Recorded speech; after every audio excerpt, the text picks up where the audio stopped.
Hi class, welcome back to English class for grade 10 package C. Selamat jumpa lagi teman-teman di kelas bahasa Inggris untuk kelas 10 paket C. We will learn about expository text today. Kita akan belajar tentang teks expository pada hari ini. Okay, so what is expository text? Expository text is a non-fiction text that give fact and information about topic.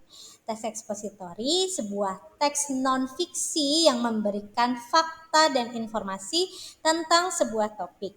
Sini kata kuncinya adalah non-fiksi, artinya sesuai dengan kenyataan, bukan sebuah hayalan, bukan sebuah dongeng atau novel. Karena nanti akan memberikan fakta dan informasi terkait topik tertentu. So, the generic structure of expository text consists of three: thesis, argument, and reiteration. Struktur dari teks expository ada tiga: thesis, argument, dan reiteration. What is thesis? Thesis is a paragraph containing the author's opinion or point of view.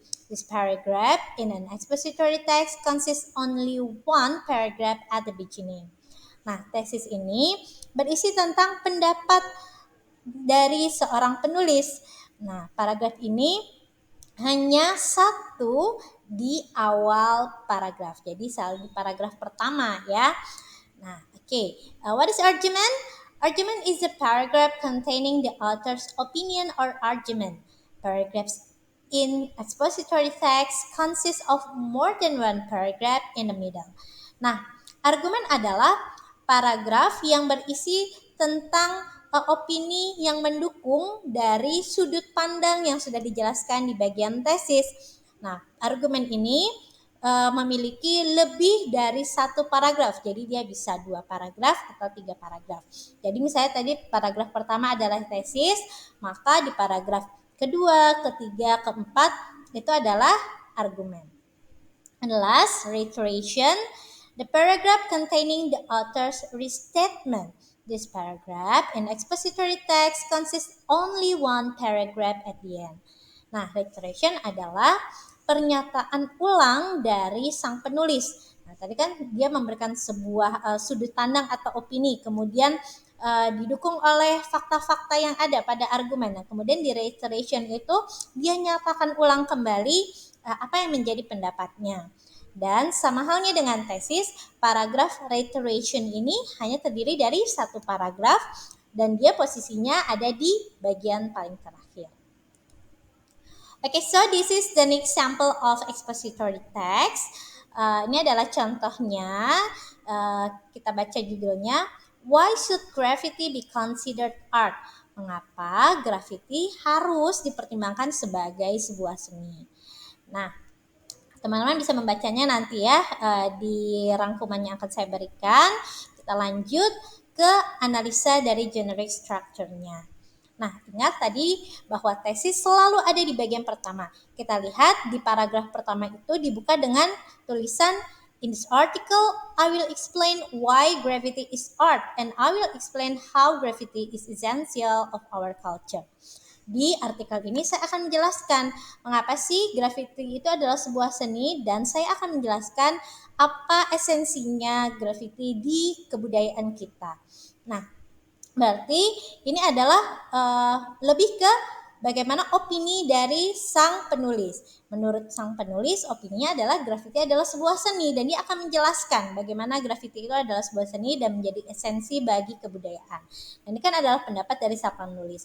Mungkin untuk orang lain, graffiti itu adalah bukan sebuah seni, dia hanya sebuah vandalisme. Nah, karena statementnya adalah graffiti adalah seni, maka di argumennya dia harus menjelaskan mengapa sih graffiti itu sebuah seni. So, in second, third, and fourth paragraph itu adalah argumen. Di paragraf kedua, ketiga, dan empat itu adalah argumen. Kita lihat di paragraf kedua berbunyi, first, graffiti enables the public to see something they may have never seen before. Pertama, graffiti memungkinkan untuk masyarakat melihat sesuatu yang mungkin mereka tidak pernah lihat sebelumnya. Second, gravity has the power to affect people positively. Kedua, gravity memiliki kekuatan untuk mempengaruhi orang secara positif. The last reason why gravity is an art is because of its uniqueness. Yang terakhir, alasan mengapa gravity adalah sebuah seni karena keunikannya. Nah, ini adalah runtutan dari argumen-argumen yang diberikan untuk mendukung pernyataan di paragraf yang pertama. And the last is reiteration. Nah, kita baca sama-sama kalimat awalnya. Thus, as a part of the existing society, every person must strive to educate themselves of the origin of gravity and how it has evolved to this very day. Nah, kemudian masyarakat saat ini harus mengedukasi dirinya sendiri tentang asal mula graffiti dan bagaimana graffiti ini berkembang setiap harinya hingga saat ini. Nah, ini adalah pernyataan ulang lagi dari sang penulis. Okay, so this is the lesson material for today.